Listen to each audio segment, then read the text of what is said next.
नमस्कार, स्वागत है आप सभी का सीएनबीसी आवाज पर। आप देख रहे हैं खिलाड़ी नंबर 1। मैं हूं हर्षिता सावंत और भारतीय बाजारों के एक्शन पर पहले नजरें डालेंगे, फिर बात करेंगे कि हमारे तीनों जानकार जो इस हफ्ते हमारा साथ दे रहे हैं उनकी क्या रणनीति होगी।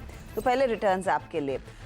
निफ्टी करीब 135 अंकों की बढ़त पर कारोबार करता हुआ 19,500 की तरफ हम काफी बढ़ते हुए दिखाई दे रहे हैं। 497 का हाई छुआ है और मोमेंटम जो है वो फिर से लौटता हुआ तेजी की तरफ। निफ्टी बैंक लेकर आते हैं, 230 अंकों का इजाफा यहां पर भी दिखाई दिया है।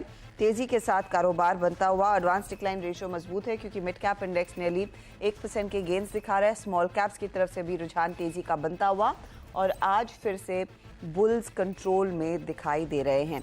ऐसे में आपकी क्या रणनीति हो, किस तरह के ट्रेड्स पर फोकस किया जाए, हमारे जानकारों से समझेंगे। लेकिन ये देखिए वो काउंटर्स जिनकी बदौलत तेजी बनी है। HDFC bank, Infosys, LNT, Reliance Industries, ये वो दिग्गज है जो तेजी की तरफ योगदान डाल रहे हैं। वहीं UPL, JSW steel, HCL tech और हीरो मोटर जैसे काउंटर्स में कुछ मुनाफा वसूली का भार बनता हुआ दिखाई दिया है।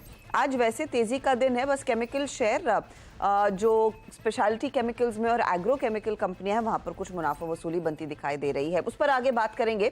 लेकिन कल तक के रिटर्न्स हमारे जानकारों की तरफ से कैसे रहे हैं, किस तरह की रणनीति आज रहेगी, उस पर करेंगे फोकस। ये देखिए रत्नेश गोयल 5% से ज्यादा के रिटर्न्स पर बैठे हैं। पंकज जानदर ने 3.8% के रिटर्न्स कमाए। अमित त्रिवेदी 0.95% तक के रिटर्न्स नेगेटिव रिटर्न्स दिखा रहे हैं। आज के लिए एक pull back trade clearly market में बना है। अमित, आपकी अप्रोच क्या रहेगी? जो हिसाब से वापस एक सस्टेनेंस निफ्टी में देखने मिला है और ब्रॉडर इंडेक्सेस में भी अगर देखा जाए तो वापस एक ट्रैक्शन देखने मिला है। सो अप्रोच जो रहेगा मोस्टली बाय साइड पे ही रहेगा। इट इज जस्ट कि जो हिसाब से अर्निंग सीजन चालू हो रहा है, जो हमने कल डिस्कस किया, स्टॉक स्पेसिफिक एक्शन रहेगा, but yes for now by side में रहेगा। का ही ट्रेड बनता हुआ दिखाई देगा। पंकज, आपने भी इनफैक्ट पॉजिटिव रिटर्न्स कमाए हैं। किस तरह के स्टॉक्स पर आज ध्यान दिया जाएगा? स्टॉक स्पेसिफिक मिड कैप्स के अंदर ही ध्यान रखेंगे मैम, और इंडेक्स के अंदर जो हेवी वेट्स है उसमें अभी ज्यादा ध्यान रखने में मतलब नहीं होगा। मुझे लगता है कि अभी ये दायरे में रहेगा। थोड़ा मार्केट, जैसे मैंने कल भी बोला, कि ये सैचुरेटेड है। बैंक निफ्टी अच्छा खासा परफॉर्मेंस दिखाएगा। अगर बैंक्स के अंदर कोई स्टॉक ढूंढने में अगर मदद होती है तो डेफिनेटली सेकंड हाफ में बैंक निफ्टी बैंक्स के स्टॉक देना पसंद करूंगा। लेकिन फिलहाल के लिए कोई स्टॉक स्पेसिफिक रणनीति अपनाई हुई है उसी। रत्नेश, आप भी स्टॉक स्पेसिफिक्स पर जोर दे रहे हैं या फिर इंडेक्स में कोई ट्रेड मिल रहा है? गुड मॉर्निंग हर्षिता जी, गुड मॉर्निंग एवरीवन, सभी दर्शकों नमस्कार। इंडेक्स में तो डेफिनेटली आज मुझे ऐसा लगता है कंसोलिडेशन के बाद वापस से ब्रेकआउट देखने को मिल रहा है। तो मुझे ऐसा लगता है कि इंडेक्स वापस नए हाई की तरफ जा रहा है। तो इंडेक्स में भी जरूर ट्रेड है। बाकी डेफिनेटली कल भी जैसा अप्रोच थे कि मिड कैप स्टॉक में मोमेंटम रहेगा, तो वो कंटिन्यू रहेगा। तो mid cap approach, mid cap stocks पे ज्यादा ध्यान देगा। ओके, तो मिड कैप्स पर ज्यादा फोकस रहेगा। चलिए, एक तो पहले कल के आउट परफॉर्मर्स आपकी स्क्रीन पर लेकर आते हैं। एक तो of course undoubtedly Mazagon dock रहा। 13% की कमाई यहाँ पर हुई। रत्नेश का ये टॉप ट्रेडेड काउंटर था। इनका टारगेट 1600 का था, 1240 का स्टॉप लॉस दिया था, 13% के रिटर्न्स बने। सन फार्मा एडवांस रिसर्च ये पंकज के लिए कमा कर गया। 240 का टारगेट इनका रहा और 208 का स्टॉप लॉस। और बीईएल 3% की कमाई करके गया है अमित के लिए। इनका टारगेट 135 का और स्टॉप लॉस इनका 120 का रहा। रत्नेश, आपसे इस चर्चा को मैं पहले शुरू करना चाहूंगी। मजगांव डॉक में आज सुबह में आपने प्रॉफिट बांध लिया है, लेकिन स्टॉक है मोमेंटम में और खबरों में भी रहेगा। कंसिडरिंग वो 3 स्कॉर्पियंस की डील ये कंपनी जल्द ही साइन करती हुई दिखाई देगी, तो आज फिर एक फॉलो थ्रू देखने को मिला है। हमारे दर्शक जो आपको फॉलो कर रहे हैं उनको क्या होल्ड करना चाहिए 1600 के लेवल्स तक? 1500 अभी 90 पे वापस 10% का सर्किट लग चुका है उसमें। तो जो टारगेट था ऑलमोस्ट वो आ चुका है। तो मेरी सलाह रहेगी कि अगर किसी ने लिया है 1360-65 के आसपास, तो डेफिनेटली एक स्टॉप लॉस ट्रेल कर ले। यहाँ पे ये तो शो के रीजन के कारण मेरे को बुक करना, फॉर्मेट कारण बुक करना पड़ा, नहीं तो मैं भी स्टॉप लॉस ट्रेल कर कंटिन्यू करता। उसको मेरी तरफ से सलाह रहेगी 1520 रुपए का स्टॉप लॉस ट्रेल करते हुए इसको कंटिन्यू करें। ओके, तो ये फिलहाल आपके लिए मजगांव डॉक पर व्यू है। अगर आपने फॉलो किया रत्नेश को और आप के पास ये स्टॉक है तो 1520 का स्टॉप लॉस लगाएं, होल्ड करिए इस पर्टिकुलर ट्रेड को। अच्छा मोमेंटम दिखा रहा है ये काउंटर। अच्छा, आपने कुछ देर पहले प्राज इंडस्ट्रीज एग्जिट किया है 410 के लेवल्स पर, और सुबह में ऑफ कोर्स मजगांव डॉक में हम अपडेट दे भी रहे थे। कल्याण ज्वेलर्स को होल्ड कर रहे हैं, करेक्ट? रत्नेश, कल्याण ज्वेलर्स के साथ बने हुए हैं आप। हाँ राइट? हाँ बिल्कुल बने। मेरी आवाज आ रही है? हाँ कल्याण। हाँ, अब आ रही है। तो नया ट्रेड क्या जोड़ेंगे, बता दीजिए। मेरा पहला कोचिन शिपयार्ड रहेगा। डिफेंस सेक्टर में काफी अच्छा मोमेंटम है, मुझे ऐसा लगता है पूरा वीक डिफेंस सेक्टर के लिए तेजी का रहेगा। कोचिन शिपयार्ड में राउंडिंग बटन का अच्छा ब्रेकआउट वापस से देखने को मिला है, तो 560 रुपए का यहाँ पे स्टॉप लॉस लगा है। ऊपर में टारगेट 720 रुपए तक के बनेंगे। 720 तक के टारगेट के लिए एक मौका तेजी का बनता हुआ 622 के आसपास आपने खरीदने की सलाह दी है, और 720 टारगेट, 560 स्टॉप लॉस है। यह है रत्नेश का पहला ट्रेड कोची शिपयार्ड। अमित त्रिवेदी का पोर्टफोलियो लेकर आते हैं आपके लिए। सीईएससी के ट्रेड को दरअसल ये कर रहे हैं कैरी, लेकिन आज सुबह में इन्होंने प्रॉफिट बांधा है 127 के लेवल्स पर बीईएल में, और एनसीसी में भी इन्होंने प्रॉफिट बुक किया 127.50 के लेवल्स पर। आपका नया ट्रेड? जी, सो सिलेक्ट रिफाइनरी और पेट्रोकेमिकल स्टॉक्स में ट्रैक्शन है, तो मैंने एमआरपीएल चुना है। एमआरपीएल का ओवरऑल स्ट्रक्चर काफी पॉजिटिव है। लास्ट वीक भी काफी एक अच्छा मोमेंटम देखने मिला था, और आज भी हम देख रहे हैं कि 83-84 के लेवल से एक अच्छी खासी रिकवरी आई है। सो करंट मार्केट प्राइस 87 पे एमआरपीएल बाय कर सकते हैं। 85 का ही इनफैक्ट स्टॉप लॉस रखना चाहिए, और ऊपर में जो टारगेट मैं देख रहा हूँ 95 का देख रहा हूँ। 95 के लिए एमआरपीएल में तेजी 3% ऊपर है। काउंटर मोमेंटम है इसमें, और स्टॉप लॉस याद रखें कि करीब करीब आप 85 के आसपास लगाएंगे। 8690 पर ये स्टॉक खड़ा है। यहाँ पर एक ट्रेड इन्होंने इनिशिएट किया। अब पंकज का पोर्टफोलियो देखें तो मन्नपुरम के ट्रेड को ये फिलहाल कर रहे हैं होल्ड, और आज इन्होंने आरईसी में प्रॉफिट बांध लिया। कल नैटको में एग्जिट किया था, स्पार्क प्रॉफिट बुक किया, और एनएमडीसी से एग्जिट किया था। आज के लिए नया ट्रेड पंकज? मैम जीएसपीएल के साथ में जाना पसंद करूंगा। 293.90 अभी करंट मार्केट प्राइस चल रहा है उसका।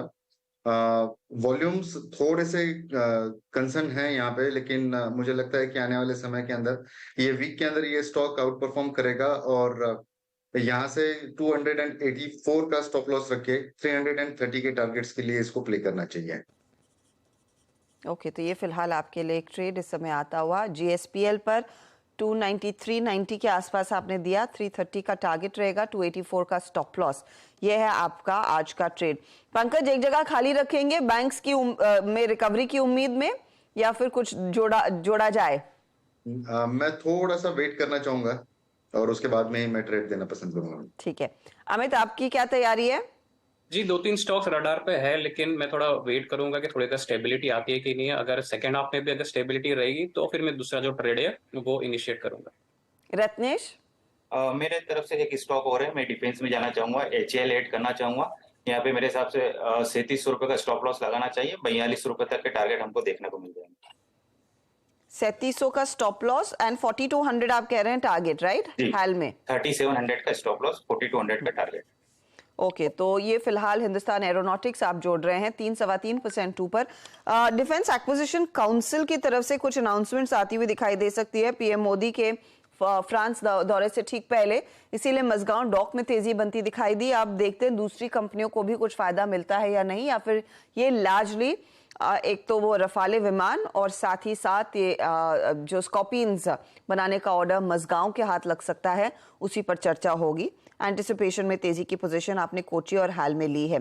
चलिए एक काम करते हैं, क्या समीकरण बन रहे हैं, ये जो ट्रेड्स नए आए हैं जो कैरी किए हैं उस पर नजरें रहेंगी, लेकिन आज एक इंपॉर्टेंट बैठक भी होने वाली है जीएसटी काउंसिल की, और क्या एजेंडा है आलोक प्रियदर्शी से पूछते हैं। आलोक, बताइए क्या कुछ चर्चा में आएगा आज? बिल्कुल, देखिए जो आज 50वीं जीएसटी काउंसिल की बैठक हो रही है, जिसमें चर्चा में जो से महत्वपूर्ण चीजें हैं, 3-4 महत्वपूर्ण चीजें हैं। सबसे इम्पोर्टेंट चीज है वो है ऑनलाइन गेमिंग, हॉर्स रेसिंग और कैसीनो पर जो 28% जीएसटी लगाने का प्रपोजल था, उस पर चर्चा। इस पर जीओएम ने अपनी रिपोर्ट दे दी है। जीओएम में कोई राय नहीं बन पाई थी, लिहाजा एक बार फिर से गेंद जो है वो जीएसटी काउंसिल के पाले में है, और जीएसटी काउंसिल तय करेगा कि किस आइटम पर, किस अमाउंट पर ये जीएसटी लगेगा। क्योंकि अभी तक इसको लेकर राज्यों के अलग अलग विचार हैं, राज्यों ने अलग अलग व्यूज दिए हैं यहाँ पर, इसलिए अभी तक आम सहमति नहीं बन पाई है। तो उम्मीद है कि इसमें कहीं कोई सहमति बनती हुई दिखाई दे, लेकिन देखें तो ये काफी पेचीदा मामला हो चुका है, काफी लंबे समय से चल रहा है और अलग अलग व्यूज होने की वजह से ये काफी, एक तरह से देखें तो काफी कॉम्प्लेक्स इशू बन गया है। दूसरा जो इम्पोर्टेंट चीज है कि कुछ चीजों के दाम सस्ते हो सकते हैं। खासतौर से अगर बात करें तो जो सिनेमा हॉल्स में खाना पीना है वो सस्ता हो सकता है, क्योंकि अभी उस पर 18% जीएसटी लगता है अंदर खाने पे, उसको घटाकर 5% करने की मांग है और उसको लेकर इस पर फैसला हो सकता है कि जो खाने पीने की चीजें हैं उस पर 5% कर दिया जाए। इसके अलावा जो तीसरी इंपॉर्टेंट चीज है वो है कि जो विदेशों से कुछ इंपॉर्टेंट मेडिसिन आती हैं, जिसमें कैंसर की मेडिसिन शामिल है, करीब 63 लाख कीमत होती है कैंसर की मेडिसिन की, तो इस पर जो आईजीएसटी लगता है उसको जीरो किया जा सकता है और कुछ और मेडिसिन और फूड फॉर मेडिसिन होते हैं उस पर भी आईजीएसटी को जीरो किया जा सकता है। तो ये चीजें सस्ती हो सकती हैं। कुछ क्लैरिफिकेशन आने वाली है, जैसे ऑटो सेक्टर में जो कौन सी एसयूवी होती है, कौन सी एमयूवी होती है, इसको लेकर क्लैरिफिकेशन आ सकता है। अभी अलग अलग कैटेगरी के हिसाब से ऑटो कंपनियां 22% सेस चार्ज करती हैं, तो इसमें ये इस बैठक में क्लैरिफिकेशन आ सकता है कि 4 मीटर से लंबी 1500 सीसी वाली गाड़ियां और 170 mm जो ग्राउंड क्लियरेंस होगा उसको एसयूवी मानी जाएगी और इन्हीं पर 22% सेस लगेगा। तो एक ये क्लैरिफिकेशन आ सकता है। ओएनडीसी में जो खासतौर से जो टीसीएस कटौती को लेकर है उस पर क्लैरिफिकेशन आएगा। अभी बायर ऐप, सेलर ऐप, जितने भी ऐप ओएनडीसी पे हैं उन सभी को 1% टीसीएस काटना पड़ता है। अब क्लैरिफिकेशन आ सकता है कि सिर्फ सेलर ही इसके लिए रिस्पॉन्सिबल होगा। तो ये कुछ क्लैरिफिकेशंस हैं। इसके अलावा स्टील स्क्रैप का भी एक इंपॉर्टेंट मुद्दा है। स्टील कंपनियों ने रिक्वेस्ट करी थी कि चूंकि जो भी स्टील स्क्रैप डीलर्स होते हैं वो अनऑर्गेनाइज सेक्टर से होते हैं, जीएसटी रजिस्ट्रेशन नहीं होता है, लिहाजा उनका जो 18% अभी स्टील पर जीएसटी लगता है उसमें से जो आईटीसी है वो उन्हें नहीं मिल पाता, इनपुट टैक्स क्रेडिट। लिहाजा जो स्क्रैप डीलर्स हैं उस पर रिवर्स चार्जेस मैकेनिज्म के जरिए आप जीएसटी चार्ज करिए, इससे कंपनियों को आईटीसी मिल पाएगा। उस पर फैसला तो नहीं होगा, लेकिन उम्मीद है कि एक कमेटी का गठन हो सकता है। इसके अलावा जो कुछ कंप्लायंस इश्यूज हैं, जैसे फेक रजिस्ट्रेशन, फेक क्लेम को लेकर सरकार काफी सख्त कदम उठा सकती है। बायोमेट्रिक और फिजिकल वेरिफिकेशन का प्रपोजल यहाँ पर पास हो सकता है और जो लोग आईटीसी क्लेम बढ़ चढ़ कर लेते हैं उन पर भी नकेल कसने की कवायद यहाँ पर हो सकती है। तो काफी सारी चीजें मुद्दे पे हैं, रेडार पर है, देखते हैं उसमें से क्या कुछ पार है। अच्छा, इस बीच पंकज ने एक ट्रेड आइडेंटिफाई कर लिया, बताइए।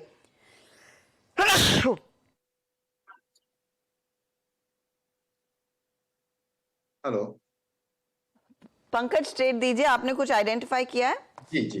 मैं अभी हिकल के साथ में जाना पसंद करूंगा मैम। हिकल ने एक अच्छी खासी वॉल्यूम एक्टिविटी दिखाई है यहाँ पे और 314.50 करंट मार्केट प्राइस पे इसको बाय करना है। 302 रुपए का स्टॉप लॉस रखना है और 370 के टारगेट्स के लिए इसको प्ले करना है। ये वीकली स्विंग है तो डेफिनेटली इसके अंदर बाइंग मोमेंटम नजर आ रहा है। यहाँ पे 370 के टारगेट के लिए इसको होल्ड करना है। ओके, तो 370 के लिए हाइकल में एक तेजी का ट्रेड आ रहा है। 303, 302 के आसपास स्टॉप लॉस लगाया जाए। स्टॉक करीब 20 रुपए ऊपर है, 6% का इजाफा बनता दिखाई दिया। तो 317 पर ये स्टॉक इस समय ट्रेड करता हुआ। हाइकल पर एक बाय कॉल पंकज ने दिया है।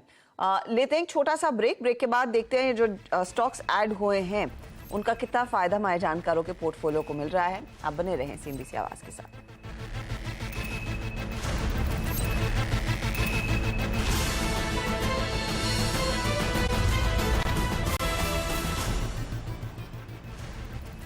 आप देख रहे हैं खिलाड़ी नंबर 1। हमारे जानकारों ने अपने ट्रेड्स जोड़े। एक बार अमित से भी चेक कर लेते हैं। कंसिडरिंग पंकज को बीच में एक और स्टॉक मिल गया था, अमित कुछ है ध्यान में या फिर दोपहर का इंतजार करें? मैं दोपहर का इंतजार करूंगा। ठीक है, नॉट अ प्रॉब्लम। चलिए, लेकिन जो ट्रेड सामने आए हैं वो एक बार फिर देख लेते हैं और फिर बात करेंगे कि किस तरह के रिटर्न्स इन स्टॉक्स में बनते दिखाई दिए हैं। तो अमित का पोर्टफोलियो आपकी स्क्रीन पर है। सीएससी इन्होंने कैरी किया, 82 का टारगेट है, 73 का स्टॉप लॉस इन्होंने लगाया था और एमआरपीएल जो नया ट्रेड जोड़ा है 95 के टारगेट के लिए और यहाँ पर स्टॉप लॉस जो है वो 85 का लगेगा। सीएससी से ज्यादा कुछ रिटर्न नहीं। एमआरपीएल वैसे चला तो है लेकिन इनके जोड़ने के बाद ऊपरी लेवल से हल्की सी मुनाफा वसूली, तो इस समय उनके रिटर्न्स को और मजबूत नहीं कर रहा है। पंकज ने मनप्पुरम फाइनेंस को कैरी किया, 143 इनका टारगेट था और 126 दरअसल स्टॉप लॉस। नया आया है जीएसपीएल, 330 का टारगेट, 284 का स्टॉप लॉस और हाइकल इन्होंने फिर 370 के लिए जोड़ा, 303 का स्टॉप लॉस है तीनों ही तेजी वाले ट्रेड्स, जहां पर मनप्पुरम में 1.5% की कमाई हो रही है। हाइकल की तरफ से ज्यादा योगदान नहीं, जीएसपीएल हल्का सा दबाव ड्रैग कर रहा है राधव। अब आते हैं रत्नेश के पोर्टफोलियो पर। तो रत्नेश ने पूरा दाव खेला है डिफेंस कंपनियों पर। कल मजगांव था, आज इन्होंने कोची शिपयार्ड जोड़ा, 720 इनका टारगेट है, 560 का स्टॉप लॉस। फिर आया हिंदुस्तान एरोनॉटिक्स, 4200 का टारगेट, 3700 का स्टॉप लॉस। और कल्याण ज्वेलर्स को इन्होंने कैरी किया, 225 का टारगेट, 148 का स्टॉप लॉस इनका है।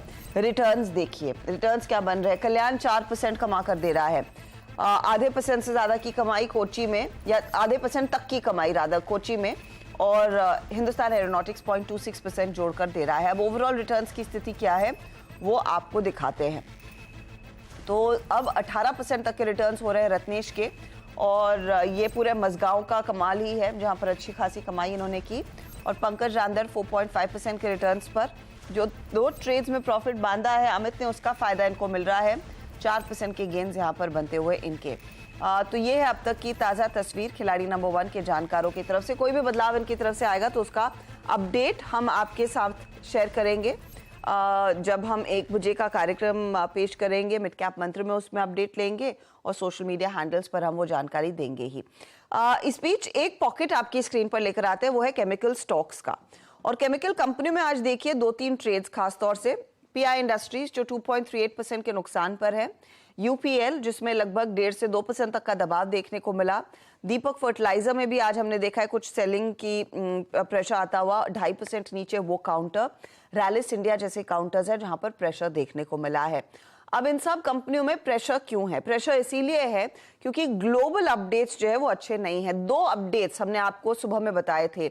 एक, यूएस की एफएमसी जो लार्जली एक एग्रोकेमिकल कंपनी है और विश्व की 5वीं सबसे बड़ी कंपनी है, इसने अपने Q2 के फोरकास्ट को घटाया है और साथ ही 23 के साल के लिए भी अपना जो ओवरऑल गाइडेंस है उसमें कटौती की है। कटौती क्यों की है? कंपनी बेसिकली कहती है कि इस समय नॉर्थ अमेरिका, लैटिन अमेरिका और ईमिया जैसे मार्केट्स में बड़ी डीस्टॉकिंग होती हुई दिखाई दे रही है, इसीलिए उन्होंने अपने गाइडेंस में बड़ी कटौती की। दूसरी तरफ जर्मनी की एक और कंपनी है इवोनिक, इन्होंने भी दरअसल अपने Q2 का गाइडेंस घटाया है और रफली 25% तक की कटौती इन्होंने की है। और इवोनिक कहता है कि मार्केट में डिमांड नहीं है और वॉल्यूम्स पिकअप होते हुए बिल्कुल नहीं दिखाई दे रहे हैं। और ये जो गाइडेंस का आंकड़ा आप देख रहे हैं ये लार्जली दरअसल हमने देखा है आया है अपने एफएमसी की तरफ से, जहां पर इन्होंने सेकंड क्वार्टर के लिए 30% रेवेन्यू गाइडेंस कम किया है और एबिटा गाइडेंस नेली 48 to 50% कम करते हुए दिखाई दिए हैं। ये आंकड़े पहले उन्होंने दिए थे और अब आप देख रहे हैं वो क्या नंबर्स पर कंपनी कह रही है डिलीवरी होगी। तो प्रेशर बन रहा है और ये पहली बार नहीं है। इनफैक्ट कुछ हफ्ते पहले भी कुछ और यूरोपीय प्लेयर्स ने आउटलुक कम किया था, गाइडेंस घटाया था और ये बाकी कंपनियों पर दबाव बनता हुआ। इसीलिए भारतीय कंपनियां, खासतौर से वो कंपनियां जो स्पेशलिटी केमिकल बिजनेस में हैं और वो कंपनियां जो एग्रोकेमिकल बिजनेस में हैं, उनमें मुनाफा वसूली बनती हुई दिखाई दे रही है। आपसे इजाजत लें उससे पहले अमित, पीआई, यूपीएल जैसे स्टॉक्स पर अगर आपकी नजर गई हो, आज ये जो सेल ऑफ देखने को मिला है, क्या और टूट सकते हैं काउंटर्स? क्या सलाह होगी? जी बिल्कुल, देखिए अगर मई महीने से देखा जाए तो मार्केट में जो हिसाब से सस्टेनेंस है, कंपैरेटिवली मई महीने से यूपीएल में कंसिस्टेंट डाउन ट्रेंड है। इनफैक्ट लास्ट महीने में भी, जून महीने में भी जो भी रिकवरी आई थी यूपीएल में वो शॉर्ट लिव्ड रही थी और 700 के लेवल्स को सरपास नहीं कर पाया था। तो इवेंचुअली जो अंडरटोन है वो नेगेटिव है और डाउन साइड में मुझे लग रहा है कि ये जो डिक्लाइन है वो एक्सटेंड हो सकता है टिल 620 से लेके 620 से लेके 610 तक। ओके, तो यूपीएल 610 तक के लेवल्स आते हुए दिखाई दे सकते हैं, स्टॉक 1.5% नीचे है। चलिए, शुक्रिया पंकज और अमित आपका इस समय हमारे लिए समय निकालने के लिए। आपके ट्रेड्स पर ऑफ कोर्स हमारी नजरें रहेंगी और अमित एक और ट्रेड जोड़ेंगे दोपहर में, उसका अपडेट तो आपको मिलेगा ही। चलिए लेंगे एक ब्रेक। इस मोड पर ब्रेक के बाद पूरा ध्यान रहेगा कमोडिटी मार्केट के एक्शन पर। आप बने रहें CNBC आवाज के साथ।